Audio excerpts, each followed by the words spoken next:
แต่จ้างช่างเซล่ะแล้วว่ายากอยู่แต่ว่าบ่มีเงินอืมจักเปลี่ยนอยู่แต่ว่าบ่มีชื่อสังกะสีซั่นบ่โดยอันว่าผาวัดอันนี้ตั้งแต่เริ่มเฮาปลูกมาแรกๆเด้อบ่ เล่น ไม่หยัง มี นะ วัดในใต้บ่อยู่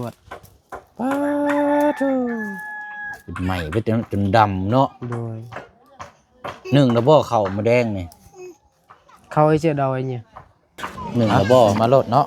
โดย โดยเล่าพี่น้อยได้ละโอเคเอาหม้อมให้เล่ารถเอาข้าวสารนั่นแหละเอา โดยในดอย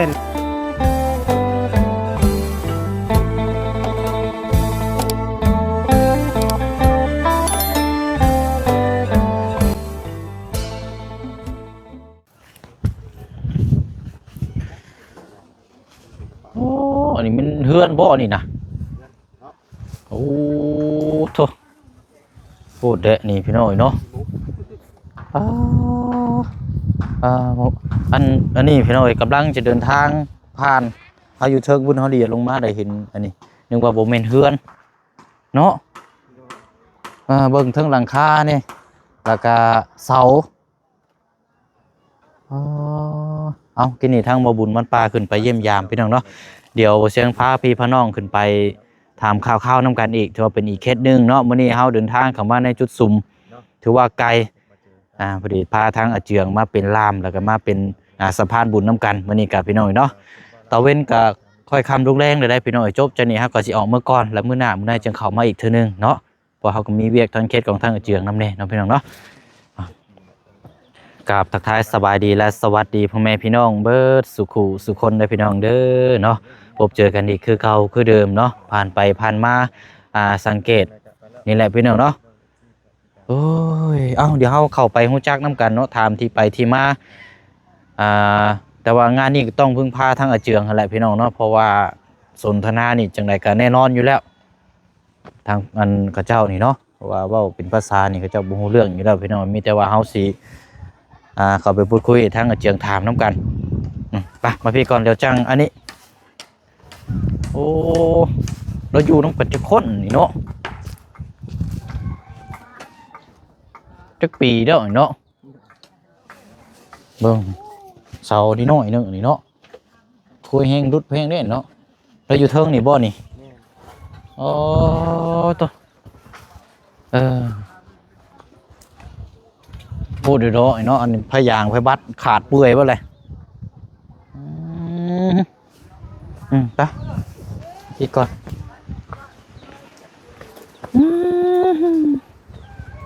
มีหยังแล้วนี่โอ้ห้องน้ำพี่น้อย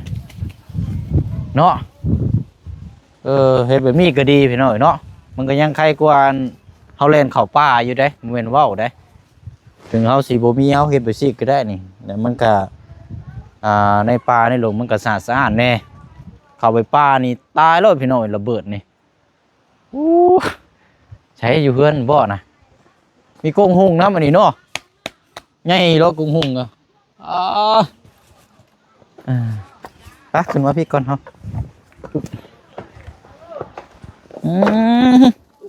วางได้เจือกหักได้นี่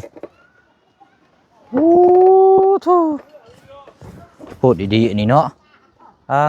ลูกน้อยมันนอนอยู่นี่อันนี้เนาะเอาอุ้มลูกได้บ่ล่ะวายลูกนอนนะเอามาพี่ก็ได้เจือกไปเจ้าเข้าไปในก่อนก็ได้อันให้เอาลูกแล้วอุ้มเนี่ยจังหน่อยเอาโอเคป้าพี่น้อยไม่ยังพากันนอนอยู่นี่บ่นี่นะเพื่อนเราแท้ๆบ่นี่ล่ะถามแล้วเบิ่งอยู่ฮะเรียนเราแท้ ฮะ เรียนเราแท้เหรอ เอาบัดนอนนี่ใส่นอนไปแนวใดนี่นะ แล้วว่าไปกินนี่ก็เป็นหัวไปพุ่น ฮะนอนปีนหัวไปพุ่นบ่โดยเอาคนอื่นเดี๋ยวฮู้จักนั่น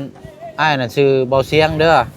อันนี้น่ะทางอาเจืองเนาะมานำกันสบายดีเด้อโอ้ยเอาเนาะทางอาเจืองพี่น้อยชื่อว่าแนวใดก็ น่ามึกไหมพุทธเหรอ ชื่อพุทธ โดย อ๋อวันพุธนี่บ่ แม่น พูดนี่น้อยนี่ได้ใส่ลูกนี่ได้ ก่อนเป็นมือเราก่อนฮะน้องไอ น้องไอ โดย อ๋อน้องไอเนาะ โดย แต่ว่าบ่ได้ไอบ่ บ่ เอายินดีที่ได้ฮู้จักเนาะอันจักปีแล้วนี่นะเจ้านะ สิกะมอจิมโอ้โหซะ เอาบ่เป็นหยังซะเราอยู่นี่จักคนนี่เฮือนนี่นะอยู่จักปีแล้วจักเดือนแล้วนี่ สินะไม่เอาตั้งแต่3 คน อยู่3คนมีลูกบ่กับผัวเนาะ มีนับแต่ลูกนับกับลูก กับผัวเนาะ โดย 3คนผัวเราไปไสซั่น แรกก็ยังไปเรารับจ้าง โอ้อันเว้ารายการเพิ่นเฮ็ดโครงการหยังน่ะเพิ่นสร้างหยังอันนั้นน่ะเป็นโรงเรียนบ่ ở đâu cái chưa có đang chứ mình lần này là nương này nữa thừa này tạm lắm đó cái hườn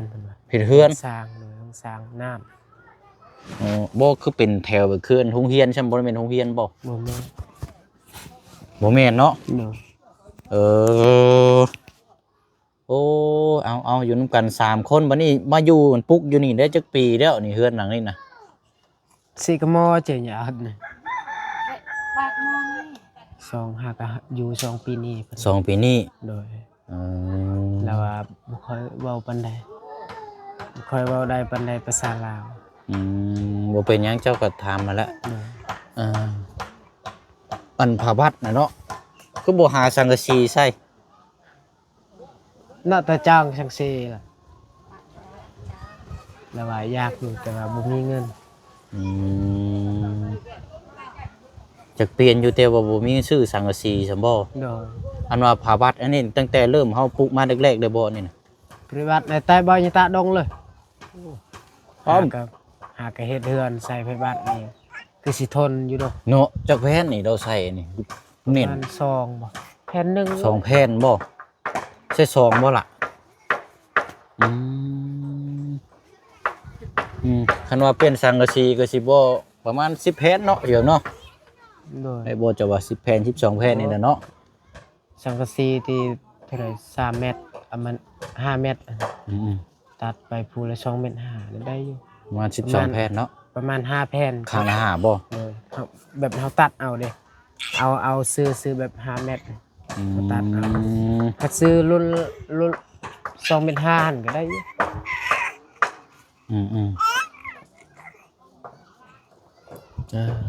เอาเนาะเฮ็ดจังไดเนาะมันยังใส่กระสอบยังใหญ่ๆข้างหลัง กระเจ้าบ่าวเหรอเป่าเข้าก ระเป๋าข้าวบ่ข้าวเปลือกบ่ แม่น หรือว่าข้าวสารนะข้าวสารนี่ฮักได้เฮือนนี่เนาะ ข้าวสารอุ้ย อยู่ได้เจืองเนาะ มันก็ขดหมดแล้วใหม่ อันทั้งนอนอยู่นี่แล้วก็ทั้งเฮ็ดกินอยู่เทิงนี่เด้ยเนาะโอ้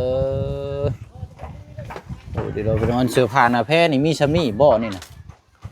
เมตตางเลิกอันมันจะช่วยเมตตาง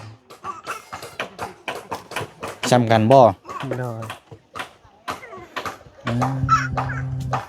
เลิกหมด ไม่หยังน่ะ ปวด ป้าทูเป็นใหม่ไปจนดำเนาะ โดย นึ่งแล้วบ่ข้าวหมูแดงนี่ เขาให้เจอดอยเนี่ย นึ่งแล้วบ่ ชาเดินเลย แล้วก็กินแต่เขานั้นเขาอย่างเขาซาน กินแต่ข้าวเช้าข้าวเหนียวข้าวเช้าบ่ โดย ดุเราก็ดื้อแล้วเนาะจักเดือนแล้วนี่เต้นดองๆอยู่นี่ สิใช่เจอก่อน บุญชาวชา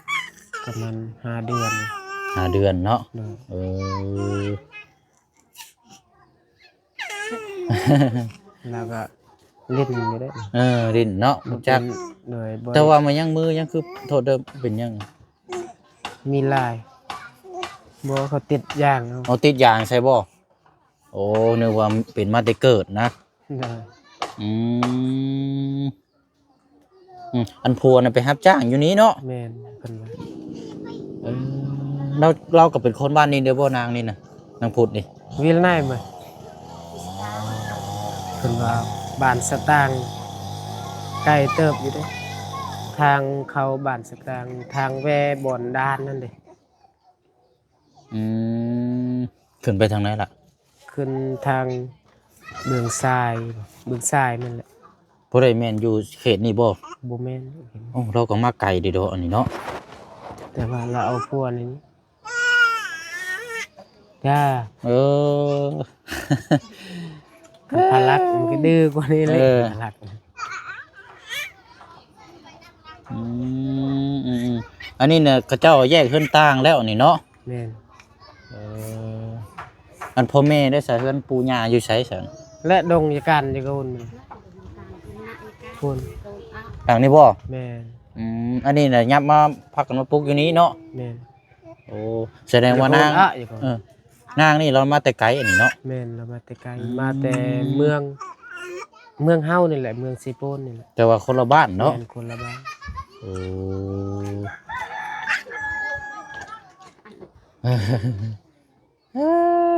โอ้นอนกลางคืนนี่หนาวอยู่บ่นี่ ตาสิเห็นก็คือสิหนาวแล้ว น้ำตื่นแล้วเจืองเนาะ ดู เพราะว่าเบิ่งนี่เบิ่งพี่น้องพาแล้วก็อันนี้อิหยังก็เอานี่ปิดเอาซั่นบ่ แม่น อืมบ่เนาะเว้าเรื่องเฮือนนี่ก็หนักเนาะ โดย ระวังแต่บัดลูกใหญ่แหละนี่เนาะตีงบ่ได้เด้อนี่ตีงแห้งนี่เนาะระวังเด้อขึ้นบ่ได้นี่เฮือนอันนี้ไผสภาเราเฮ็ดพากันเฮ็ดเองบ่ แนวตาเอาเนียดงนะ ตักเบิ้ง เราเฮ็ดเองกันนะ อ๋อพากันเฮ็ดเองเนาะ โดย อืมใครจะพากันสร้างเองเนาะผัวเราก็สิรุ่นเดียวกันบ่เนาะ โดย หลอก บ่ได้เท่าบ่รุ่นเดียวกันบ่ หัวเรานะ จักแหละเพิ่นว่าลาวประมาณอายุ17 18ข่อยก็เป็นอ้ายแหละสิ จังนั้นเจ้าน่ะเป็นอ้ายอยู่แล้วนี่ โดย จังแล้วหาสิเอาผัวนี่ซะนี่เนาะประมาณปี2ปีนี่บ่ แม่น มาอยู่นี่2ปีเนาะ เราเอาพัวเพิ่นว่า2 ปีนี้แล้ว 2ปีนี่พี่น้อยเนาะ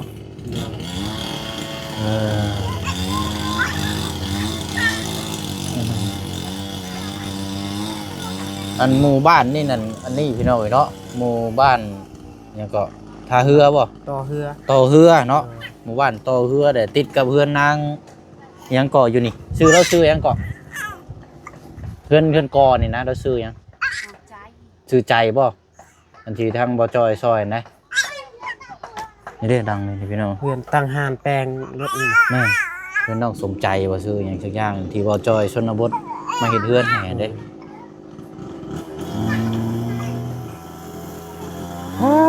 เนาะห้องน้ำของนายนี่เงินนี่บ่ใช้อยู่นี่บ่ห้องน้ำเราเองบ่นี่กะ ห้องน้ำไม่เบิ่มคือแม่น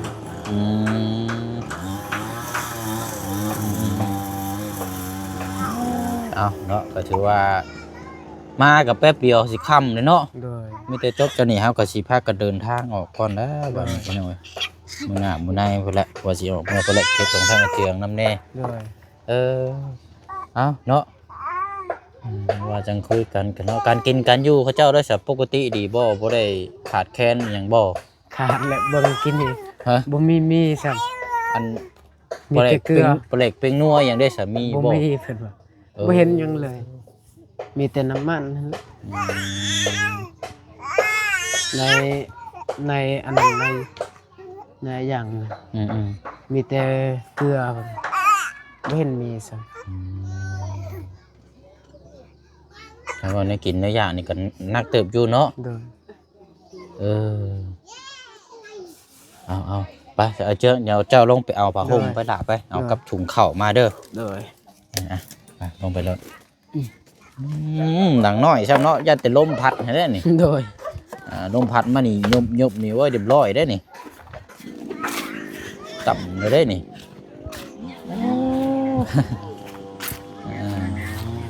เนาะเป็นไงกันพี่น้องเนาะ ยัง เป็นวัดได้ฮะเนาะ เป็นไอ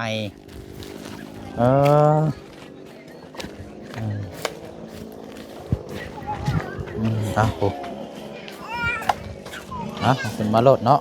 โดย โดยเราพี่น้อยได้ละโอเคเอาหม้อให้เราโลดเอาข้าวสารนั่นแหละเอา โดยในเด้าเองในยาว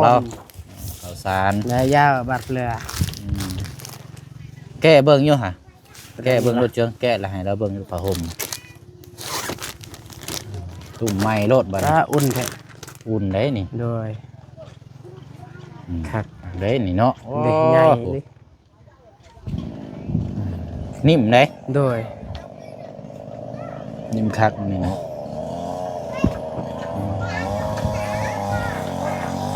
เอาแหละอันนั้นก็ให้เราใส่ตัวใดเก่าก็ให้เราเอาไปทิ้มเด้อ โดย หรือว่านั่นก็เพราะว่าให้ตัวเก่ามันก็เฮาฮู้ได้เนาะมันสกปรกแล้วมันก็บ่ดี โดย ใส่ทำไมซะเนาะเด้อเอามอบให้เราแล้วก็ให้เรารับเอาละกันอันนั้นเจอมีแต่ว่าให้เราฝากขอขอบใจทางผู้ใหญ่คือเก่าเด้อ เอาไม่รับมันก็ชุนายไปจู้ไว้ก่อน เราเว้าบ่ได้ก็ให้เจ้าเว้าว่าตามมันคือเก่าหันก็ได้ เมื่อจู้ตั้งเรามันเลยเจอมันก็ไอ้เหี้ย เอาครับ ขอบใจชุนาย เลยเอาเนาะเอาอวยพรบอกให้เราอวยพรอยู่ใช่ในเจ้าก็แนะนำบอกเรา โดยไม่อวยโอเคไม่ประกาวโอเคอันโอเคอันออนเบิร์นอันซกออนเบิร์นอันยาวนั่นช่วย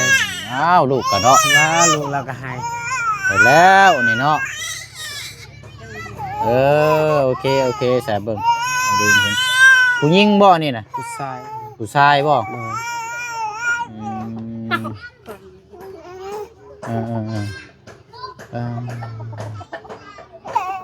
มีแต่เรายากตัวนี้เอา เอาตัวนั้นเลยให้ฮะ ถ้าจับอีเลย นี่โอเคหันให้ได้เศร้าได้ฮะ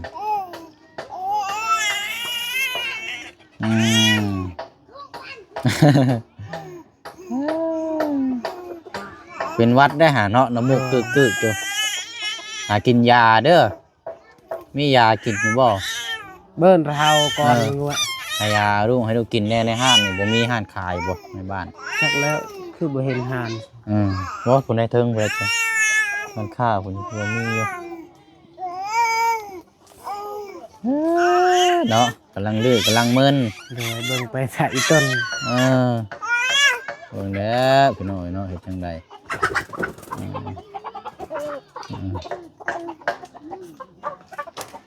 สนอมีแต่ว่าหันแล้วมีแต่ว่าบอกเล่าคันว่าผ่านไปมามื้อหน้าจังสิมาเยี่ยมยามถามข่าวใหม่ โดย เนาะบอกแล้วนั่นแหละ ให้คนอวยพรอวยไส้ว่ะ เนาะฉันก็ เอา ได้เนาะ โอเคเมกปากกาวปากเกตอันนซกอันเบิ้นเกลือตาย้อนปากกาวมันก็หาแต่จู้กี้ก่อนนารานมูดเสียไปถึงในช่วยเบิ้นตาดงเบิ้น เห็นไงอยากเที่ยว อ่อนเลยแค่ อ่านเลยอ้าว เป็นวัดแต่เนาะน้ำมูกไหลเลย อ้าว ก็ชินันพอยังบ่ พอคงค ขอบใจลายเด้อทางพอของค เข้าใจลายเดียวตัว ำขอให้อยู่ดีมีแห้ง โอ้ยดีแท้ ความเจ็บบ่ให้ได้ความไข่บ่ให้มีให้เย็นเป็นสุขกายสบายใจนอนหลับขอให้ได้เงินหมื่นตื่นมาขอให้ได้เงินแสนเด้อสาธุ ำเอาลูกรถละเอาลูกเจ้านะเอาลูกรถด้วย เอ้ยเนาะพี่น้อง ลูกเราก็ให้ตลอด ลูกก็ให้แม่ก็อายก็เคินแน่บาดนี้เนาะรถชนน้ำมนต์ไปเบิดเลยป้าสาวมีแต่ว่าเดินทางเนาะ ด้วย ไปบ๊ายบายเด้อล่ะเด้อสบายดีเด้อเอาได้เอาไป สบายดีเด้อ ไปเขาเสียงลงมาลงกันก็ได้ ใส่ เราเล่าบ่เคยได้เนาะ ด้วย เลยอยากยากแน่พี่น้อยเนาะดีแท้ก็เจืองมานับได้นี่ฉันพอแห้งอีกแล้วนี่พี่น้อยเนาะอันนี้แหละพี่น้องเนาะกะเอาเบิ่งลายมุมลาย ลายแจเอาพี่น้อยเนาะเรื่องบ้านเฮือนซานนี่ก็นักแต่ว่าทั้งน้องเพิ่นนี่ก็เว้าเล่าบ่ค่อยได้ปานใดเนาะขนาดอันเจืองยังเกือบบ่รอดพี่น้อย ก็นักอยู่เนาะพี่น้องเนาะก็เว้าด้วยความสงสารนี่ก็ อ้พี่น้องเนาะเบิ่งรถที่หลับที่นอนดังคงดังคาเป็นผ้าวงผ้าบัดเนาะทางน้องเพิ่นกันนี่สิประมาณ16-17 ปีนี่แหละพี่น้องเนาะเป็นบ้านอื่นเมืองไกลแต่ว่ามาเอาผัวอยู่พี่น้องเนาะอยู่บ้านพอเฮือมาสร้างปักหลักปักฐานครอบครัวอยู่พี่เนาะก็เลยนี่แหละพี่น้องเนาะไปเนาะมีแต่ว่าโอกาสรอบหน้ารอบในเพิ่นแล้วเดี๋ยวเชียงสิมาเยี่ยมยามทำข้าวไหมเนาะถ้ามีโอกาสขึ้นมาเพราะว่ามันมาไกลพี่น้องเข้ามาในพี่เนาะนานๆทีฝนตกเลยได้บาดไปเนาะอยู่ดีมีแห้งร่ำด้วยบทสุขุสุคนเด้อเนาะถือว่าเป็นอีกเคสหนึ่งเนาะเคสนี้ก็ต้องขอบใจขอบคุณทางพ่อหงคำเนาะอยู่ทางต่างประเทศเนาะเป็นถุงยางชีพเนาะถือว่าเป็นอีกชุดหนึ่งเนาะที่นำพ่อเพิ่นทางพ่อเพิ่นให้จัดแจงให้ทางผู้แจ้งนี่ได้เพิ่นมาให้ช่วยเหลือเบื้องต้นพ่อแม่พี่น้องเขาเนาะก็ติดตามเบิ่งนำกันอีกเนาะพี่น้องเนาะว่าสิเดินทางไปไสแน่เนาะเพราะวันเวลานี่มันค่ำไวแล้วเฮาก็อัปเดตทางนั้นแน่ทางนี้แน่เนาะดึงกันไปนะพี่น้องเนาะโหเนาะเอิ้นทานนะป้านี่เด้อนี่พี่น้องเนาะไปเนาะสุขกายสบายใจทั้งผู้ให้หลักกระทั่งผู้รับด้วยพี่น้องเด้อเนาะอยู่ดีมีแห้งลำด้วยเบิดสุขุสุคนเนาะขอตัวเดินทางกลับออกเมื่อก่อนบาดนี้พี่น้องเนาะจักชั่วโมงแล้วสิฮอดบาดนี้พี่น้องเนาะบ๊ายบายเด้อ สบายแห้ง